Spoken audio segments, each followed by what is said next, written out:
ഇതിപ്പോൾ നിങ്ങൾക്ക് തോന്നുന്നുണ്ടോ ഇതെന്താണ് ഇപ്പോൾ ഒരു വീഡിയോ? ഇത് വേറൊന്നുമല്ല, ഇത് പാലക്കാട് കോപ്പറേറ്റീവ് ഹോസ്പിറ്റലിൻ്റെ അവസ്ഥയാണ്. ഒരു തീരെ തീരെ വൃത്തിയില്ല എന്ന് പറഞ്ഞാൽ തീരെ വൃത്തിയില്ല. ജസ്റ്റ് നിങ്ങളങ്ങനെ കണ്ടു നോക്കുക. ജസ്റ്റ് ഇവിടെ കംപ്ലീറ്റ് പറഞ്ഞാൽ കംപ്ലീറ്റ് വേസ്റ്റ് ഇട്ടിരിക്കുക. ഇതാ കണ്ടില്ലേ, നിങ്ങൾ തന്നെ കാണുന്നില്ല, കംപ്ലീറ്റ് വേസ്റ്റാണ്. ഈ വേസ്റ്റിൻ്റെ മുകളിലാണ് കുടിവെള്ളത്തിനുള്ള പൈപ്പ്, അതായത് രോഗിയും ബൈസ്റ്റാൻഡേഴ്സും കുടിക്കുന്ന വെള്ളത്തിൻ്റെ പൈപ്പാണ്. ഇതിൻ്റെ അവസ്ഥയാണിത്. ഇതിപ്പോൾ നമ്മൾ ഹോസ്പിറ്റലിലെ കുറ്റം പറയാനോ ഒന്നിനു വേണ്ടി ഇടുന്ന വീഡിയോ അല്ല. കാരണം ജസ്റ്റ് ഒന്ന് കണ്ടപ്പോൾ അത് അറിയിക്കണം എന്ന് തോന്നിക്കൊണ്ടിട്ടതാണ്. ഇത് അവിടുത്തെ അധികൃതർ അറിയുന്നില്ലെങ്കിൽ, ക്ലീനിങ് സ്റ്റാഫ് അറിയുന്നില്ലെങ്കിൽ ജസ്റ്റ് ഒന്ന് അറിയണം. കാരണം ഇത്രയും മോശമായ ഒരു ഹോസ്പിറ്റൽ നമ്മൾ ഫീസും ബാക്കിയെല്ലാം കൊടുത്തിട്ട് തന്നെയല്ലേ അവിടെ പോകുന്നത്.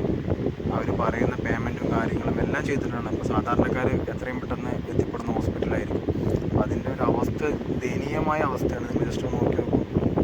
അവിടുത്തെ ബസ്സിനെ കൊണ്ടുപോകാനുള്ള വീൽ ചെയറും അതിൻ്റെയൊക്കെ അവസ്ഥയാണത്.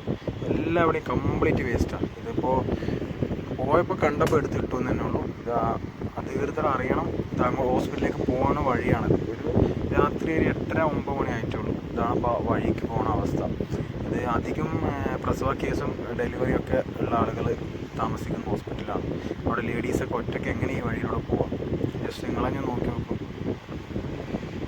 അത്രയും വൃത്തിഹീനമായൊരു പരിസരമാണ് അവിടെ.